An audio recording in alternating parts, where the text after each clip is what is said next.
और मुस्कान के साथ जिस प्रेमी साहिल ने मर्डर और 15 टुकड़े किए, उसके घर की एक दीवार पर तंत्र क्रिया से जुड़ी एक बड़ी सी आकृति बनी। लाल और काले रंग के चिन्हों की यह तस्वीर शैतान की बताई जा रही है। दावा है कि इस तस्वीर के सामने साहिल तंत्र साधना भी करता था। साहिल ने दीवारों पर भगवान भोलेनाथ की भी तस्वीर बनाई हुई थी।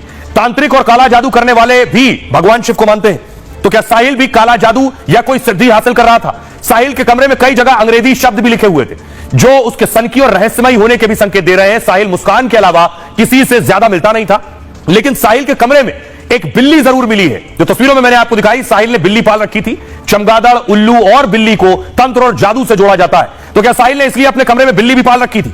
साहिल अंधविश्वासी था और यह बात मुस्कान बहुत अच्छे से जानती थी। साहिल की मां की 18 साल पहले मौत हो चुकी है, पिता उसके साथ नहीं रहते हैं, लेकिन साहिल अक्सर कहता है मेरी मां मुझसे बात करती है, यानी मां की मौत हो चुकी है, वो कहता है मां अभी भी बात करती है। पुलिस को शक है मुस्कान ने इसी बात का इस्तेमाल किया है। मुस्कान ने स्नैपचैट पर उसकी मां के नाम से ही एक फेक फर्जी अकाउंट बनाया, उसमें मुस्कान से मिलने और सौरभ को हटाने की बातें लिखी हुई हैं।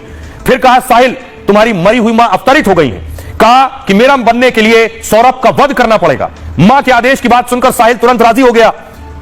और आइए अब आपको सुनवाता हूं, सुनिए जरा नानी क्या कुछ कह रही है और पुलिस क्या कह रही है। लड़की के घर जाता होगा कुछ हकीकत लड़की को पिलाता हो चाहे तो खुद पीता हो चाहे कुछ भी हो, वो लड़की के घर कहाँ लड़की रहती है उसके घर ही जाता था। ऊपर उसका कमरा करता होगा ना, मैं ये नहीं कह रही सब आदमी कर लेता है, नशा भी कर लेता है, ये नहीं कह रही नहीं करता कहा कर लेता है पास में। ये है काम क्या करे, कहाँ से पैसे डालते हो, क्या काम करे? अरे मैं बताता रही हूँ, कुछ लैपटॉप पर कुछ काम करता था। जो साहिल है तो उसको गुमराह करने के लिए, अपने कब्जे में करने के लिए कई बार इसको ऐसा शो करती थी कि इसकी मां अवतरित होकर आई है या भगवान शिव से बात कर रहे हैं, तो हो सकता है ये कहानी भी बना रहे हैं अपने आप को बचाने के लिए। उन सभी तथ्यों की जांच की जा रही है। सर इसमें स्नैपचैट का जिक्र किया गया था, तो वो अकाउंट डिलीट हो गया है या अभी चल रहा है? ये सारे अकाउंट है, अकाउंट से मैसेजेस डिलीट हैं इनके। जो मुस्कान है, मुस्कान ने अपने नाम से, अपनी मां के नाम से और अपने भाई के नाम से फर्जी आईडी बनाई थी, जिसके माध्यम से वो लगातार साहिल से बात किया करती थी। आइए अब आपको दिखाऊं। सवाल यह है कि आपने साहिल की नानी को सुन लिया, लेकिन एक तस्वीर देखिए जरा, ये मुस्कान और सौरभ की तस्वीर है। दोनों कहीं बाहर गए थे, साथ में डांस कर रहे थे। इस तस्वीर को देखकर बिल्कुल ऐसा एहसास नहीं होगा कि ये मुस्कान साहिल के 15 टुकड़े कर सकती है।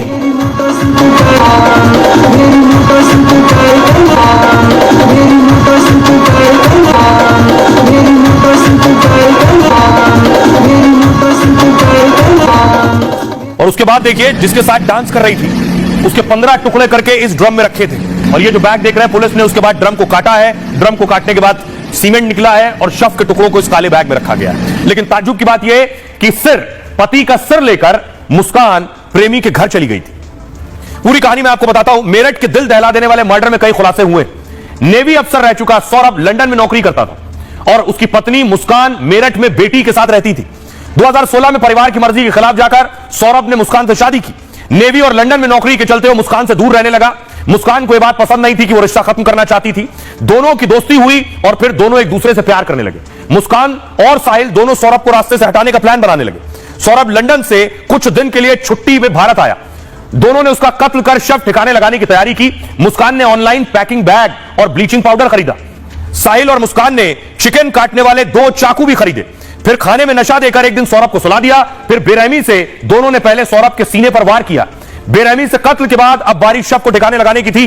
दोनों ने सौरभ के हाथ और सिर काटकर बॉडी के 4 टुकड़े किए। पहले इन्हें पॉलिथीन में पैक कर ठिकाने लगाने के लिए रात में घूमते रहे कि इन्हें कहां फेंका जाए, कैसे ठिकाने लगाया जाए।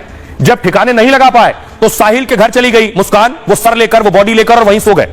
मतलब पति के कटे सिर के साथ प्रेमी के घर मुस्कान चली गई। अगले दिन बॉडी लेकर मुस्कान वापस अपने घर पहुंची। फिर साहिल से कहा एक ड्रम लेकर आओ, सीमेंट और रेत खरीद कर लाने को कहा। फिर ड्रम में सीमेंट का घोल बनाकर डाला और उसमें टुकड़े भी डालते गए। सौरभ के शरीर के ऐसे 15 टुकड़े कर इस ड्रम में डाल दिए थे। और फिर साहिल के साथ वो घूमने शिमला मनाली चली गई और वहां से जब घूम कर आई तो उसके बाद यहां खुलासा हुआ। आइए अब आपको सुनाता हूं, सुनिए जरा क्या कुछ कह रही मुस्कान की मां और सौरभ की बहन। ये आई अकेले, मैंने कहा सौरभ जाए, सौरभ आई नहीं बिल्कुल तीनों से मिलने। तो कह रही घबराई पहले, तो मैंने कहा बता क्या हुआ मम्मी? सौरभ नीरा रोते रोते बोली। मैंने कहा कैसे नीरा, क्या हो गया, क्या बता?